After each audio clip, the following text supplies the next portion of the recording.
This the Black Powder Podcast. Kick up your feet, lean on your armrest, and get your mind blessed on this conquest. Hold a grip like a 12 gauge, let this moment kick. Black people moving and having some gun ownership.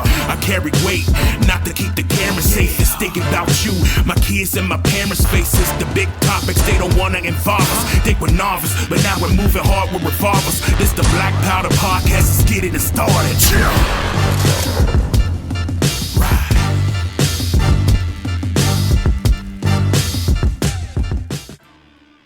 Primers hit, the powder's lit. It's time to get on target. Welcome to another episode of the Black Powder Podcast. As always, I'm your host, Yasuke. And just a general reminder of your marching orders and why we have created the Black Powder Podcast. The main mission is to change the social view of black society and firearms. How do we do that? Glad you asked. We talk, walk, read, write, and think about it to find a better solution for a brighter future for the proper protection of black people. Join us through education, practice, and safety as we take down the stigma of black people and guns, one discussion at a time. So in today's episode, I think it's time we cover something that's been more deadly than the pandemic, in my opinion. That's been going on for quite a long time. Oddly enough, it does have ties with the pandemic, and that would be the rise of deaths from shootings in the household whenever it comes to children finding guns that have not been put away safely. Right now I'm going through a couple of websites, and I can give you right now for the state that I live in, which is Georgia, the death rate is 17.7, which means that there have been over 1,897 deaths that have occurred due to the fact that children have found handguns that were improperly, I don't even know if you could say put away, but whoever owned the handgun did not take the responsibility to make sure that anyone in that household could not access it or shouldn't have access to it.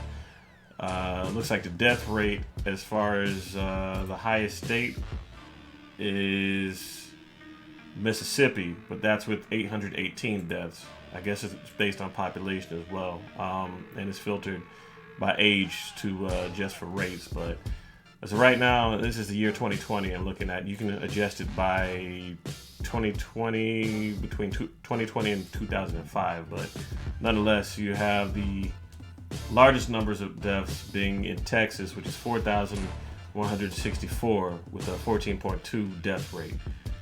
You can find this on the cdc.gov by searching for firearm mortality, or if you want to be more specific, firearm mortality by state, it's CDC. The next page you'll click on is NCHS Home, NCHS Press Room, and then Stats of States. The fact that there's even over 1,000 deaths in any state due to negligent responsibilities as far as maintaining proper firearm storage is sad. I do understand that there was a lot going on in 2020, especially in black society, seeing as how we had the highest, and I know I say this in every single episode, but it doesn't change the fact, we had the highest record of first-time firearm purchases. The thing that was missing with some of those purchases was training and insurance, but not just that, but just purchasing the safest method to make sure that while you're protecting your family, you can protect your family, i.e., when you're not utilizing that firearm or carrying it every day, you need to have a specific place to put it away from your children, your guests, possibly even your wife or your husband, depending on their attitude towards it. It all boils down to education and respect for the firearm, because if you don't respect the firearm, eventually, just like a wild animal, there can be consequences and repercussions for not taking it as seriously as you should have. If we go to everytownresearch.org, it will give you a general breakdown of where these accidents have happened and gives you a overall description of certain action or certain incidents, like for example in Cumming, Georgia, February 19th, 2022, this year. The shooter was a 16-year-old boy. It says the 16-year-old boy unintentionally shot and wounded another 16-year-old boy in the home. The handgun used reportedly belonged to the shooter's parents. The shooter has been charged with aggressive battery and minor in possession of a firearm. It is not yet known how the child gained access to the firearm. I can guarantee you there was no responsibility whenever it came to storing that firearm away from the family. Another one says age and gender unknown. This is January 12th, 2022. The victim was a 1-year-old girl. It says a child unintentionally shot and killed a 1-year-old girl in a home with a firearm belonging to the victim's 22-year-old mother.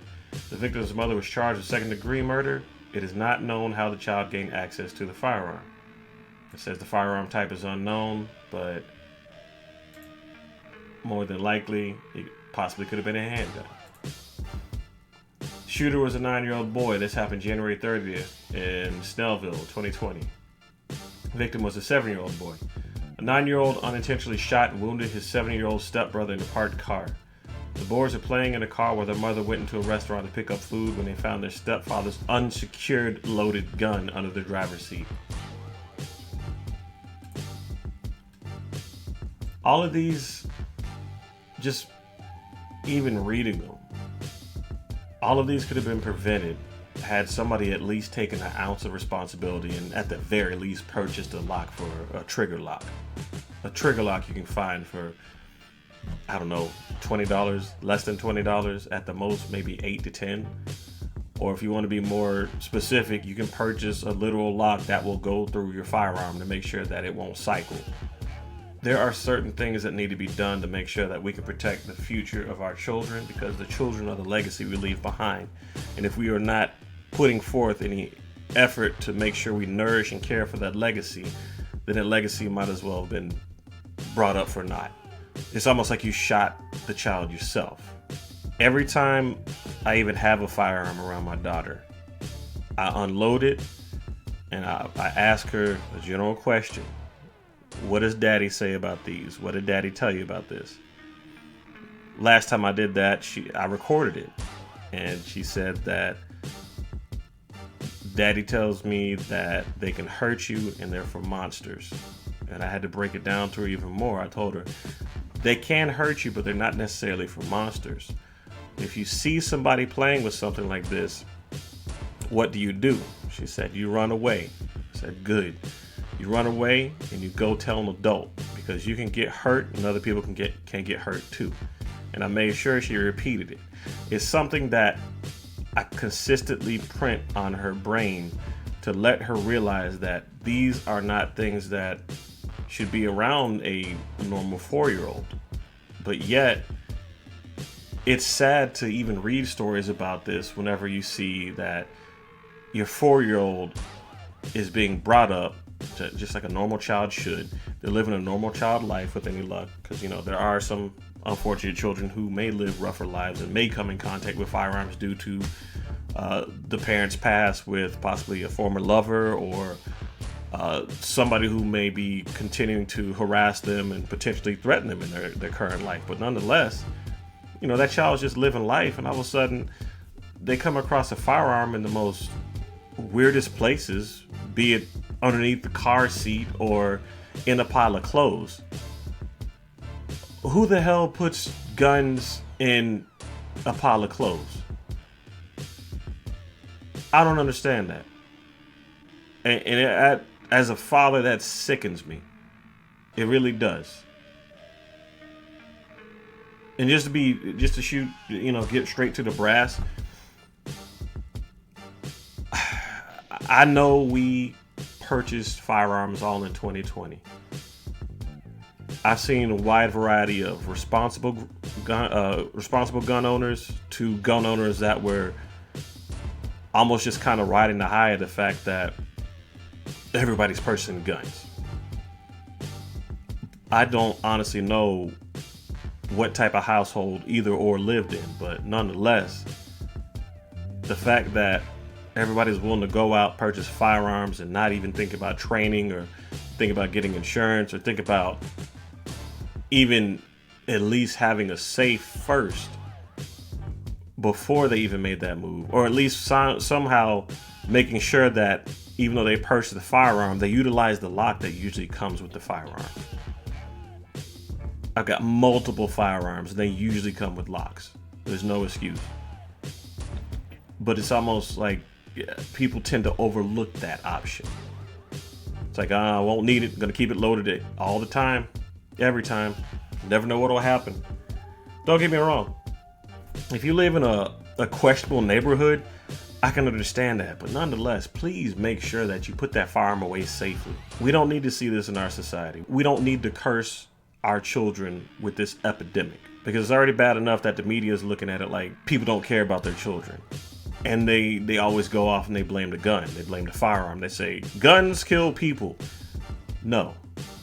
Negligence and lack of responsibility and lack of respect for what it does kills people. Because the minute you do not respect that firearm, and the minute you do not take the responsibility to put that firearm away safely from your loved ones, that is the minute that somebody will die. And I've heard these stories ever since I was a child. You know how many times they would play documentaries on a child being shot in the household? And I remember this from when I was living in Texas. I wasn't even in my teens yet. If anything, I think I was around like maybe 5, 6, 7, 8 and up. And I just remember hearing stories about this happen. The other downside as far as us as a black society being first-time gun owners is the fact that we are not adhering to the history that has happened with our other racial counterpart. White people have already gone through this. Most of those stories that I saw on television about teenagers or young kids being shot negligently by accident in the household were stories about white kids getting shot in the household. And here we are trying to catch up and make sure that we exercise our Second Amendment right, which is commendable. But we are living historical problems. If it's already happened before, then we need to learn from that and realize that it can happen to us too. Just because we have the firearm does not make us as responsible as we should be. It doesn't make us as educated as we should be. So if you care about your family, there's a few things that you can do to make sure that they can stay away from. Number one, easiest one I recommend is getting a trigger lock, getting a gun lock, whatever your decision is. Please utilize that. You can find a gun lock at your local pawn shop. You can find them at a store that sells guns. You can find them at Academy. You can probably find them at Dick's, whatever is out there. You can find them online. Amazon sells them. They're cheap. Get yourself a TSA lock. It's one of the easiest things you do. I personally recommend a trigger lock if you can find one. That'll definitely fit your firearm, because all you have to do, lock the trigger, it goes into the trigger guard, and it literally prevents somebody from putting their finger in there. And if you want to go a step up from that, you can purchase a handgun safe, which is literally a thin safe that you can put one handgun in. So for those of you who like to make sure that you got some protection at night, but you don't want your children getting into it, put that safe underneath your bed. At the very least, make sure that you don't have one in the chamber, because the last thing you need to happen is the round goes off and now unexpectedly somebody's getting shot by a gun that's not being utilized by anybody. A safe is the best bet in order to maintain that family safety aspect. Locking away the danger from your legacy, locking away the danger from the ones that you care about. That's how you need to look at it. And if you want to go a step up, you can always buy a larger safe. There's multiple different types of safes for multiple different types of firearms. You can have a safe that houses all your firearms. You can have locks for all your firearms. Whatever you'd like to do, just know that the easiest and the safest method is to make sure that everything's locked up. And if it was me, I probably wouldn't tell my kid the combination in order to even get in there, let alone leave the safe unlocked, because leaving the safe unlocked just defeats the purpose of keeping your family safe. And let's talk about the negligent situations that don't make any damn sense. Like, say for example, New York Times. Articles dated January 5th, 2022. It's a memorial passing Westbury Road in Riverdale, Georgia, near the place that Elijah Munson, age 11, was shot and killed while walking home from school. Articles written by Jack Healy. It states that Kendall Munson was so worried about the gun violence in her neighborhood on Chicago's South Side that she sent her sons to live with the grandparents outside Atlanta, but death found him anyway. On December 9th, her goofy, football-loving 11-year-old son, Elijah, and some friends were walking to a gas station for after-school snacks when one of Elijah's best friends, a 12-year-old, pulled a gun from a backpack and shot Elijah in the head, probably playing around with it. This is another reason why you need to make sure you have firearms locked up. We have to be more alert and more aware as parents, because if we allow our children access to certain things to where they think that this is the norm and it's okay to do this, eventually they're going to try and recreate that, especially if you're not exercising any type of education on the firearms that may end up in their presence if they live in the same house as you. You need to let kids know that it's not a toy. You need to let kids know that they don't need to touch it, and if anything, there will be consequences if they touch it. The article continues. It was the second time last year that the family had been jolted by gun violence. 2 weeks before Elijah was killed, his 5-year-old cousin, Callis Eberhardt, was fatally shot after a 3-year-old cousin found a gun under a sofa cushion. The sad thing is I can guarantee you that there's more and more stories like that online. Whether it be this year or historically, there are always more stories that are similar to this one. And it just boils down to the fact that whenever we decided to exercise our right and responsibility of gun ownership, we missed a big point. And now that big point is targeting our children because we're not paying attention to it. So I urge you, as a father myself, please do what you can in order to do better if you are a gun owner. Even if you're in the car, if you have a handgun in the car, please make sure you've got the handgun locked up in a safe to where no one can access it. And if you're one of those civilians that goes into an area that says firearms not allowed on the premises, and then you turn around and go back to your car, please just make sure you keep that thing away from open access and that parking lot, or just bring a safe with you. I usually carry a bag. If I can't go to a place, I carry the bag. I put the bag in the trunk. But I also carry a safe as well. I usually have the bag and the safe together. You just have to be responsible about it. You cannot leave that gun out in the open because, number one, if you leave it out in the open in the car, I guarantee you somebody will eye it and possibly even try and steal it. And number two, things like children finding a gun underneath the seat in the car never ends well. We got to do better. It's already bad enough that society expects us as black people to quote unquote take ourselves out and be ignorant in owning firearms. But it's already bad enough that that's there. Now here we are bringing the current situation and the past situations together, even though they're avoidable. This one just hits home to me. It hits home hard, and I just want y'all to be safe out there. I want y'all to watch out for your families. Watch out for your families, friends, so on and so forth. Take care of each other. Be safe. Do the right thing. Do the smart thing. Be safe about this because it's not a joke. The last thing you want to do is have one of your family members become a statistic.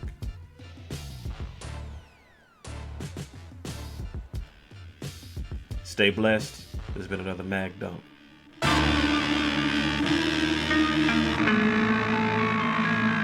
This the Black Powder Podcast, let's get explicit. We got the wisdom hitting targets with a marksman precision. We're having fun in the booth, we're running gun for the truth. Every future black gun owner, we're spreading the news. We do illegal, we're moving regal and blessing the people. Some hopes for the culture, we keep it locked like guns in our holster. Holding it down as we're loading the rounds. If they were nervous back then they're gonna be scared of us now. Black Powder Podcast, we'll be back in a while.